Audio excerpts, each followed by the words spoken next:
Salut les gars et bienvenue dans cette nouvelle vidéo. Comme vous pouvez le voir, on a deux invités très spéciaux avec nous aujourd'hui. D'un côté, monsieur Hugo Véné, fervent supporter de l'Olympique de Marseille et de Dimitri Payet. Hein. Exactement. Et de l'autre côté, monsieur Romain Smous.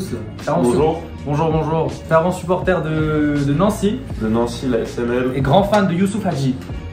Ouais, fan de Youssouf Hadji, bien sûr. L'international marocain. Donc ok, les gars, comme vous avez pu voir hier, il y a eu le match entre Maroc-France.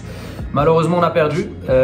Notre parcours idyllique ou historique lors de ce mondial prend sa fin.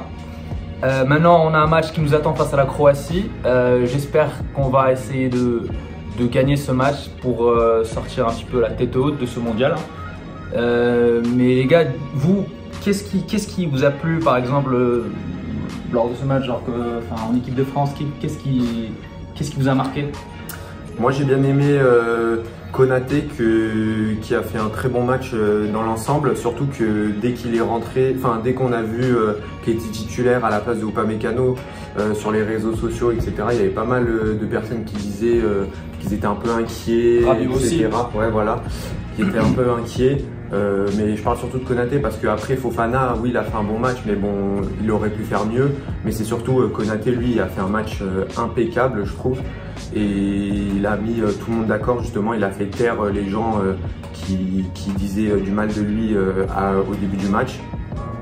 Et puis après, des performances toujours aussi bonnes, que ce soit de la part de Griezmann, qui a été impeccable, surtout quand on devait défendre. Il était carrément en sentinelle, alors qu'on sait qu'il joue milieu relayeur. Ouais, Griezmann, il fait tout le temps ça. Voilà. Et puis après, bon, celui par lequel j'ai été un peu déçu, c'est Giroud, mais bon, il a raté 2 occasions. Après, il a fait aussi des très bons matchs avant. Donc bon, s'il se rate cette fois-ci, c'est pas grave, du moment qu'il réussit à se rattraper pour le prochain match en finale, quoi. Et toi? Ouais, moi, ce que j'en ai pensé, alors j'ai trouvé que l'équipe de France, collectivement, ça a très bien joué. On a su gérer nos points, nos temps forts et nos temps faibles. Comme dans tous les matchs de la compétition, on a pu voir que pendant 90 minutes, ça a été compliqué. On a réussi à mettre le premier but rapidement. Ça, c'était vraiment un point positif parce que on sait que la défense marocaine, elle est c'est la meilleure défense de la compétition juste avant ce match. Et on sait que ça allait être très très compliqué de mettre un but. Heureusement, on va pas se mentir, il y a eu pas mal de chance sur le but de Théo Hernandez. On a réussi à marquer. Donc voilà, ça a été beaucoup plus facile pour la suite du match. Et puis après, on a vu que le coaching de Deschamps a fait son taf. Avoir remplacé Upamecano et Rabiot par Konaté et Fofana ont été les bons choix. Même si Fofana, il a eu un match un peu plus compliqué, mais en même temps, il a dû gérer les galères défensives de Kylian Mbappé, qui n'a pas fait ses efforts défensifs comme on l'a vu par exemple contre l'Angleterre. Et aussi les changements de Deschamps ont été très très bons. La rentrée de Colomwani qui marque son but direct après, et même Marcus Thuram qui a été super bon sur l'aile gauche. Ouais, je te rejoins dessus parce que même moi, cette équipe de France, on a l'habitude de voir des performances de très haut niveau de l'équipe de France, mais hier, je trouve que niveau coaching et niveau tactique, Didier Deschamps a vraiment déjoué tous les plans tactiques de Walid Regragui, parce que nous, de base, lors de ce mondial, on était l'équipe qui avait le moins la possession de balle. Seul le Costa Rica avait un ratio de possession qui était en dessous d'une autre. Maintenant, ouais, je pense comme tu as pu le dire, le premier but de Hernandez a complètement déjoué la physionomie du match, et je pense que ça a déstabilisé beaucoup tous les joueurs marocains, surtout la défense qui était, je trouve, un peu fébrile. Même si, ouais, c'est vrai qu'on a eu la meilleure défense de ce mondial, mais avec une défense composée de Saïs et Aguerd. Déjà avant le début de match, moi j'avais vu que Aguerd allait jouer. Là, d'un coup, on se rend compte qu'il ne va pas jouer parce qu'il s'est rendu compte lors de l'échauffement qu'il ne peut pas. Saïs, pareil, il était incertain, il a débuté, mais il a rechuté de nouveau. Donc on a dû faire des changements très précipités en début de première période, donc c'était un peu très compliqué de pouvoir s'adapter dans ce match-là. Mais ouais, on peut que féliciter l'équipe de France, la vérité, c'est parce qu'ils ont su être pragmatiques comme ils l'ont fait lors du Mondial 2018. On les a tellement critiqués en disant qu'ils ne jouent pas, que c'est pas du football. On se rappelle de la Belgique, le seum qu'ils ont eu face à eux en demi-finale. Donc moi hier j'ai trouvé, l'équipe de France elle a fait preuve de pragmatisme et franchement c'est pas pour rien que c'est une grande nation de football. Ouais voilà c'est ça en fait, le but de Hernandez ça nous a permis de nous laisser en défense et de vous laisser jouer du coup, et du coup c'est ce que vous avez le moins fait par la compétition, vous avez pu jouer sur les contre-attaques etc, les percussions, notamment Boufal et Ziyech. Et du coup là c'est vrai que on vous a pas reconnu quoi. Après ce jeu là justement de l'équipe de France qui dès qu'on marque on laisse l'adversaire jouer, moi je trouve que c'est un peu quand même une erreur. On a fait aussi ça contre l'Angleterre et là contre le Maroc on a aussi eu quand même pas mal de chance parce qu'il y a eu des actions où on a vu beaucoup de cafouillage dans la surface etc. Et je sais que s'il y a des grands attaquants etc, comme par exemple contre l'Argentine, là ce genre de jeu où on fait que reculer si on marque le premier but, c'est quand même dangereux et il y a beaucoup de chances de se faire égaliser. Donc ça c'est quelque chose que j'aime pas trop dans la manière de jouer de Deschamps, c'est dès qu'on marque un but tout de suite laisser jouer l'adversaire, parce que c'est quelque chose qui peut être dangereux. Surtout que aussi on a vu le Maroc qui a eu durant cette compétition un milieu très très bon. Là hier aussi ils l'ont prouvé, surtout Unai qui ne s'arrête pas. C'est très technique au milieu, il casse des lignes hyper facilement, etc.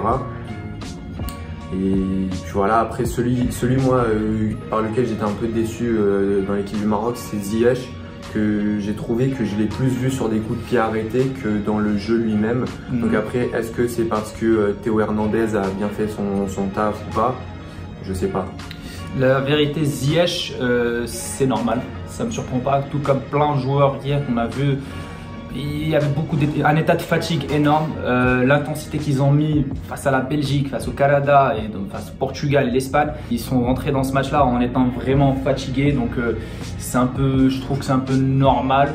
Et je trouve que c'est un peu logique aussi que le Maroc s'arrête en demi-finale puisque c'est des joueurs qui n'ont pas l'habitude de jouer, c'est des joueurs de très haut niveau. C'est vrai que la plupart d'eux jouent dans des grands clubs européens, mais ils n'ont pas l'habitude de jouer à ce stade-là de compétition internationale comme la Coupe du Monde.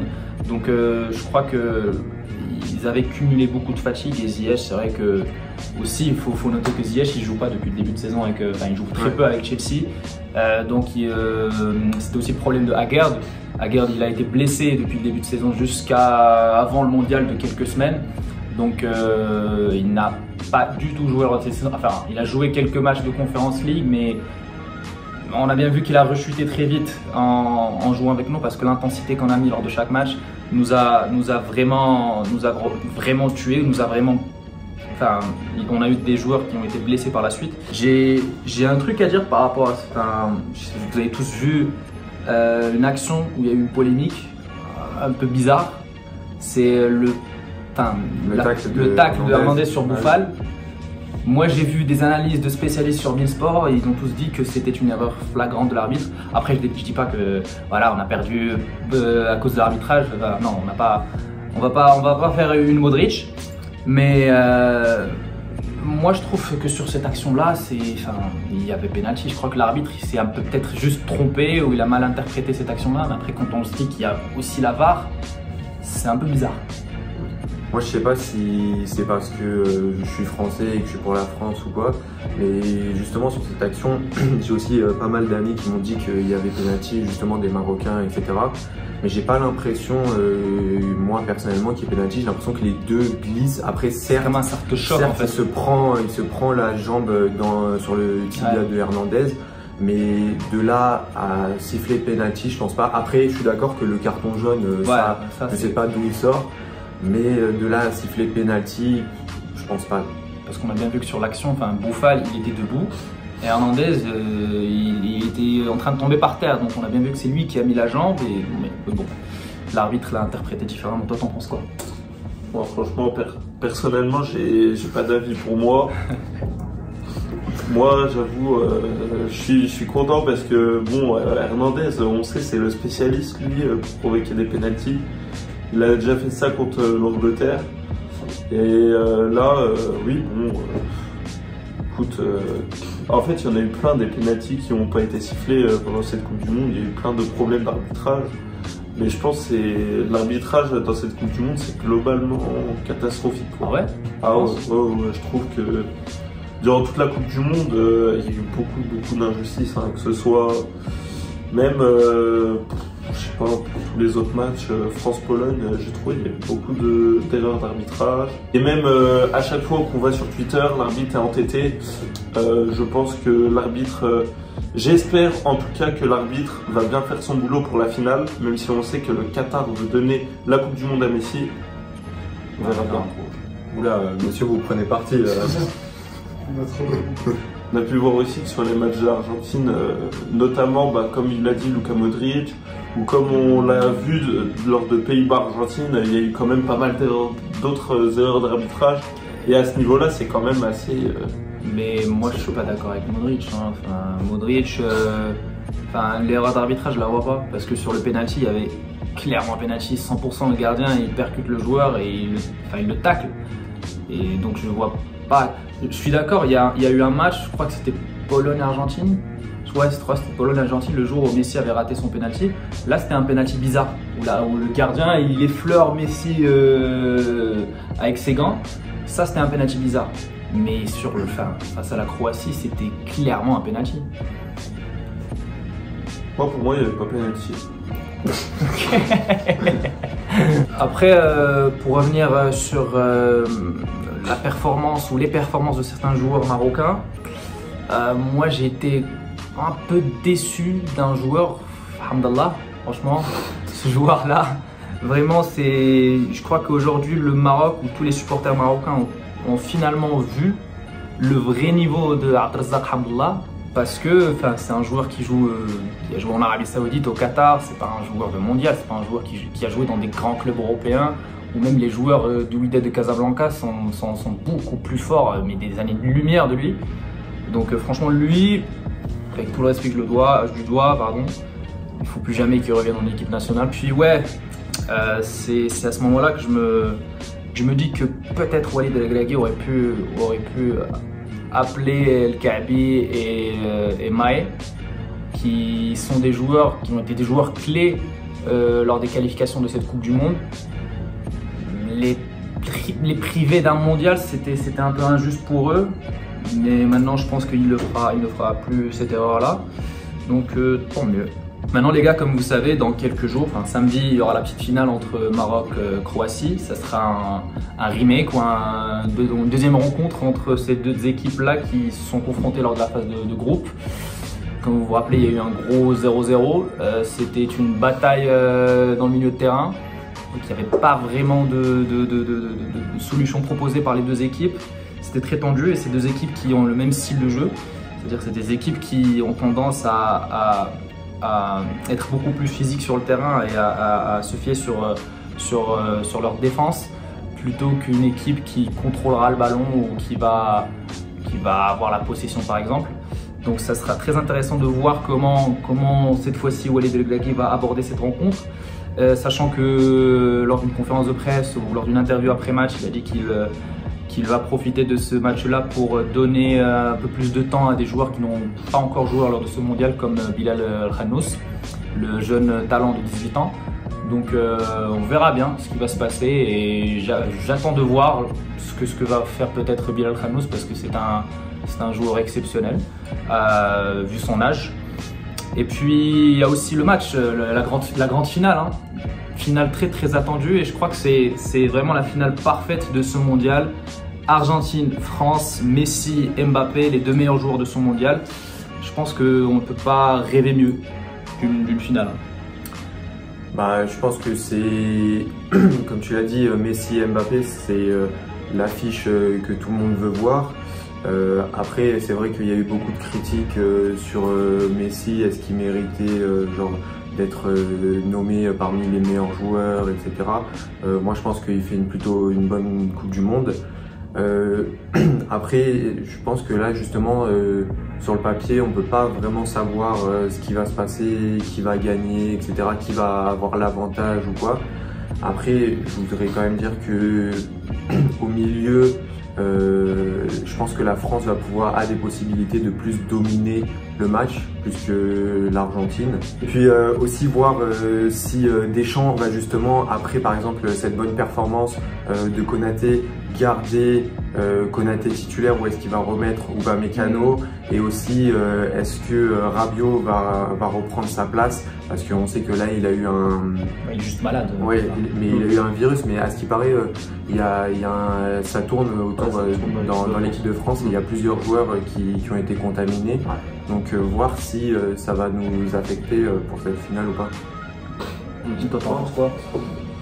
Moi, je pense que j'avais annoncé déjà dès le début que la France serait championne du monde cette année aussi.